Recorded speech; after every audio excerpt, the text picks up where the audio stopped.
My name is Dara Mensa. I'm 36 years old. 7 weeks ago, I sat at a conference table on the 31st floor of a building in downtown Chicago and signed my name to a document that represented 8 years of my life. The acquiring company's CFO slid the final page toward me, and I signed. And then their CEO, a woman named Patricia Holt who had built 3 companies before mine, shook my hand and said, "This is one of the cleanest acquisitions I've done in 15 years." The check had 6 zeros after the first digit. My parents were not in that room. They had not been invited. But 3 days earlier, my mother had called me, as she had called me dozens of times over the preceding 8 years, to ask when I was going to get serious and find a position at a real company. She used the word hobby twice in a 4-minute phone call. She asked gently whether I had thought about my retirement. She said she worried about me. She didn't know what was happening in 3 days, but what she also didn't know was that I had kept a record. Not out of bitterness, out of something quieter than that, something closer to the instinct of a person who learned early that the things done to you in private tend to disappear in the retelling unless you write them down. I had kept emails, saved voicemails, documented the specific dates and words, and I had a witness who had been present for almost all of it. My business partner and closest friend, Josephine, who had sat beside me in my parents' living room more than once and heard every word said about what we were building. 3 weeks after the signing, at a family dinner my aunt had organized to celebrate, my mother asked Josephine directly what it had felt like to work on Dara's little project. Josephine opened her phone, pulled up a number, and set it on the table. Before I tell you what happened next, please like and subscribe, but only if you genuinely enjoy this story. Drop a comment. Where are you watching from and what time is it there? I love connecting with you all. Now let me take you back to where it all began. Growing up in Evanston, Illinois, I learned that in our house, security meant a salary, a title, and a pension, in that order. Everything else was a variation of foolishness. My family. Dad, Kofi, civil engineer, 31 years with the same firm, a man who measured the worth of a career in decades of stability. Mom, Abena, hospital administrator, practical to her marrow, who loved me with a ferocity that expressed itself almost entirely as worry. My brother, Nee, 4 years older, an attorney in Atlanta, the one who had followed the approved script and been rewarded with consistent pride. And me, Dara, the one who had always moved at an angle to the expected direction, who asked questions that were treated as arguments, who had ideas that my parents received the way you receive news of a strange weather system moving toward your house. They loved me. I want to be clear about that. They loved me in the complete and total and ultimately insufficient way of parents who have decided what safety looks like and cannot understand why their child keeps walking away from it. When I was 22, I graduated from Northwestern with a degree in communications and a second concentration in computer science that I had added junior year without telling anyone, because I knew it would require a conversation I wasn't ready to have. I had been building small web tools for local businesses on weekends for 2 years. I had 17 clients by graduation. I was making $2,300 a month doing it. I came home for graduation weekend and told my parents I was thinking about not taking the corporate communications job I had accepted and instead trying to build the freelance work into something. My father set down his fork. "Dara," he said, "you have a job offer. From a real company. With benefits." "I know, I just think I could—" "You could lose 2 years," he said, "and come back with nothing." I took the corporate job. I lasted 14 months. I left on a Tuesday and called Josephine from the parking garage. At 25, I showed my parents the first version of what would eventually become my company, a content operations platform for mid-size marketing teams, solving a specific, unglamorous problem that I had watched people struggle with for 3 years. It wasn't flashy. It was useful in the way of a very good tool. Josephine and I had been building it for 8 months. We had 4 paying beta customers. We had a pitch deck. I presented it at the kitchen table over Christmas. My mother listened carefully. My father asked 2 questions. Then my mother said, "So it's like a website you manage for people?" I spent 20 minutes explaining that it was not like a website you manage for people. She nodded through all 20 minutes. At the end, she said, And you can make a living doing this? We're making a living doing this, I said. We have paying customers. 4, my father said. 4 for now. He nodded in the way of a man filing information under unlikely to develop further. You should keep it as a side thing, he said, until you know it's real. I was 25. I had left a stable job. I had 8 months of runway left in my savings. I was asking them, I realize now, not for money but for something harder to give. The permission of people you love to take yourself seriously. They couldn't give it. The most severe moment came at 28. We had been running for 3 years. We had 41 paying clients. Revenue was $380,000 that year. Josephine and I had hired our first 2 employees. I had been asked to speak on a panel at a marketing technology conference in Austin. I called home the night before the panel, excited in the way you're excited when you've worked very hard and something is finally, visibly working. My mother listened. Then she said, "That's nice, sweetheart, but I saw that Deloitte is hiring in Chicago. I forwarded you the listing. I just think it's good to have options. You know, in case the hobby doesn't pan out." The hobby. 3 years in, 41 clients, $380,000 in revenue, 2 employees, a conference panel, a hobby. I sat with the phone against my ear for a moment. Then I said, "Thanks, Mom," and I hung up. But all of that was just preparation for what came next. Josephine Tran had been my best friend since sophomore year of college, when we were both in a communications seminar and spent the entire first session passing notes about how the professor was describing the internet as though it had been invented the previous Tuesday.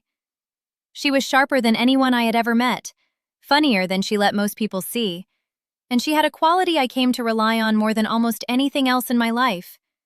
She remembered everything.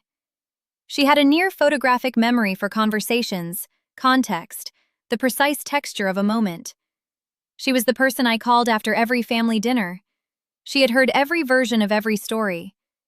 She had also been in my parents' house enough times to have her own catalog. Early in our second year of building, when things were hard and money was tight, and I had gone home for a weekend partly for a real meal and partly out of a hope I hadn't fully articulated to myself, my mother had said to Josephine over dinner, I remember the exact phrasing, "You're so smart, Josephine.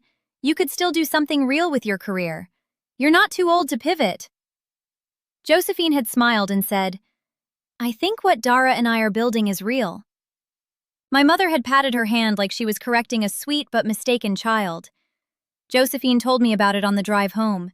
She had been keeping track, too. What she kept track of specifically across 8 years was this: 17 separate occasions on which one or both of my parents had used the word hobby to describe our company, either to me directly, to Josephine, or to other family members in conversations she witnessed.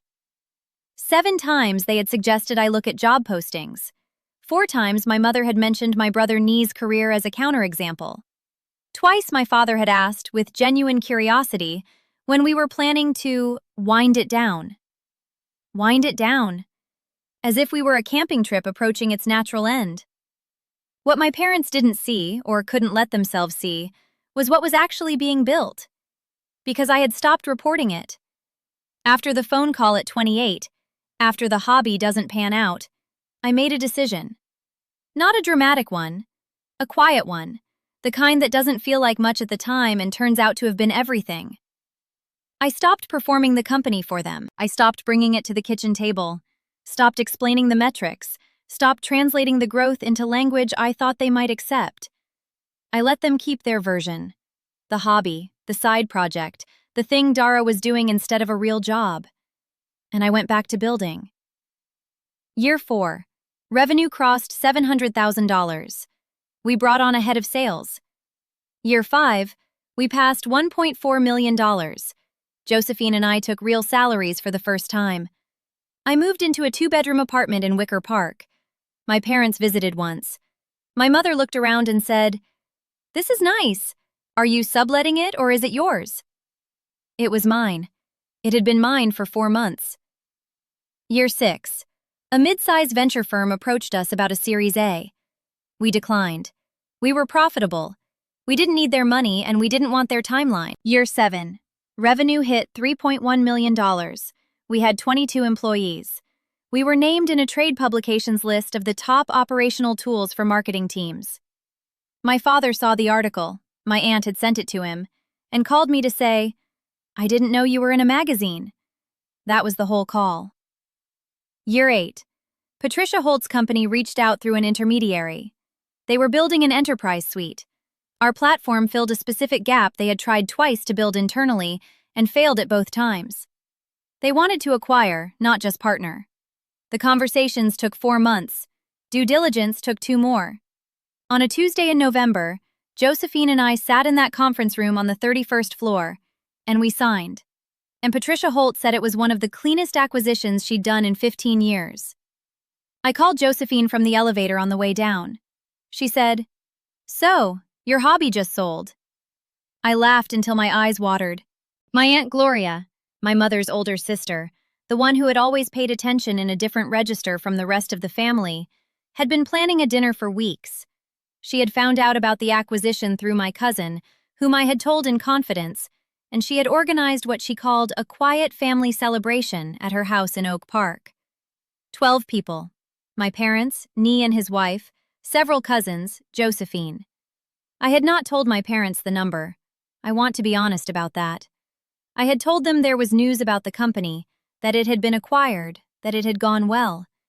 I had not said the number because I had wanted, for reasons I was still working out in myself, to be in the room when they learned it. Not for revenge, for something harder to name. Closure is too clean a word.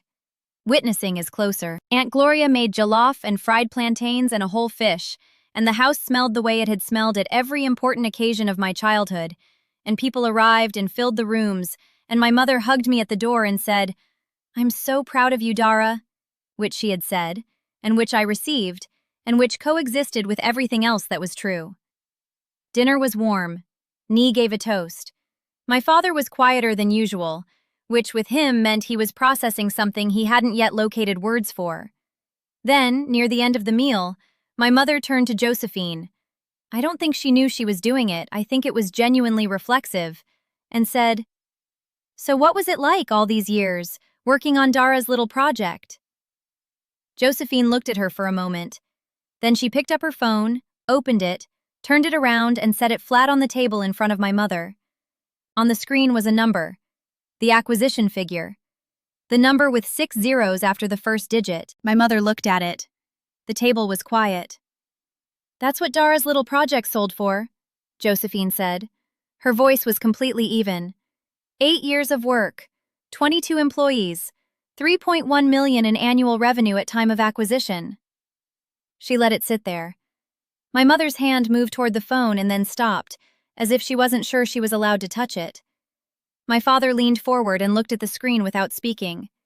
Nee, across the table, made a sound that wasn't quite a word. "I also want to show you something else," Josephine said. She took the phone back, scrolled, and turned it around again. On the screen was a note she had kept in her phone for years. I hadn't known about this part. She had never told me. It was a running document, a list of dates and direct quotes, 17 entries, the word hobby indexed, the job listing forwards, the suggestions to pivot, to wind down, to consider options. The comment about Josephine's own career at that dinner in year 2. "I kept this," Josephine said, "because Dara is my closest friend, and I watched her doubt herself every time she came home from this house, and I wanted there to be a record of what was actually said, so that she would know, and so that I would know, that what happened here was real." She looked at my mother, not unkindly. "She built something extraordinary," Josephine said, while being told regularly that she was wasting her time. My mother looked at the list. She read it for a long moment. My father, who had not spoken, put his hand flat on the table. He didn't look at my mother. He looked at me. "Dara," he said. "Dad." "I didn't understand what you were doing." "I know." I should have tried harder to understand. The room was very quiet.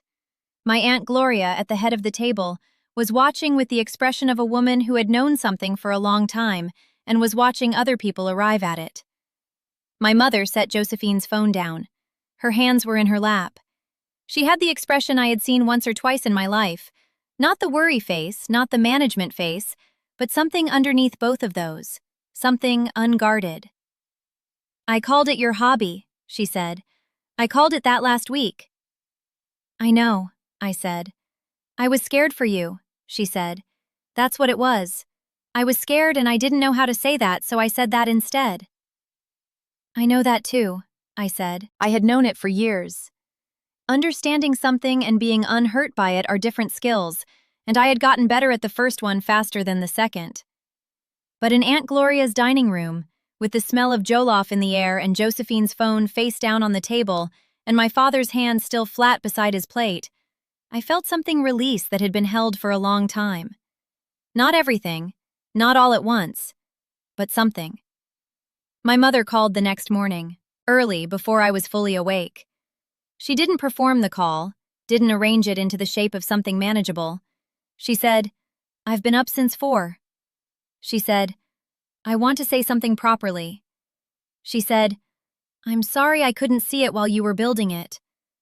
I told her that I heard her, that it mattered, that we had time. My father sent an email, which is how he communicates when he wants precision. It was 4 sentences long. It said that he had spent the night thinking, that he wanted me to know he was proud, and that he understood the pride was late, and that he was offering it anyway in case it was still worth anything. It was worth something. It was worth a great deal. Josephine and I both stayed on with the acquired company through a contracted transition period, 18 months, which we are 6 months into now. Patricia Holt turned out to be exactly as advertised. Direct, fair, the kind of leader who gives you context and then gets out of your way. I am learning things from her that I didn't expect to still be learning. I have also started something new, quietly, in the mornings before the workday starts. A different idea. A different problem I've watched people struggle with for 2 years. I have not told my parents about it yet, not because I'm protecting it from them, but because I'm still in the phase where an idea is too new to survive much weather. When it's ready, I'll bring it to the table. The difference now is that when my mother says, and she may say it because she is who she is, because people change slowly and imperfectly, and that is the truth of it. When she asks whether this one is real, whether it's a job or a project or something I'm sure about, I will know what to say. Because I knew the whole time. I just had to wait long enough for the room to catch up. If you're watching this and someone you love has been calling your work a phase, your dream a hobby, your ambition an inconvenient detour from the sensible thing, I want you to hear this.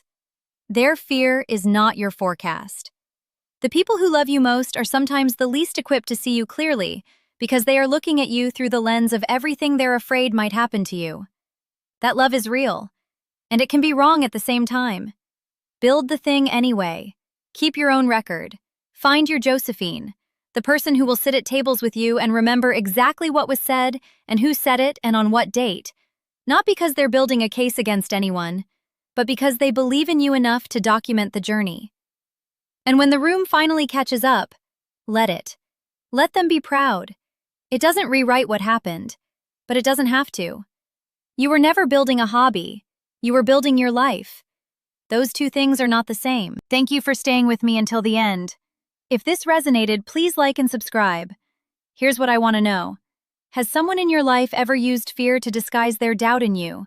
And how did you learn to tell the difference? Drop your answer in the comments below. I read every one. Until next time, build the thing. The room will catch up.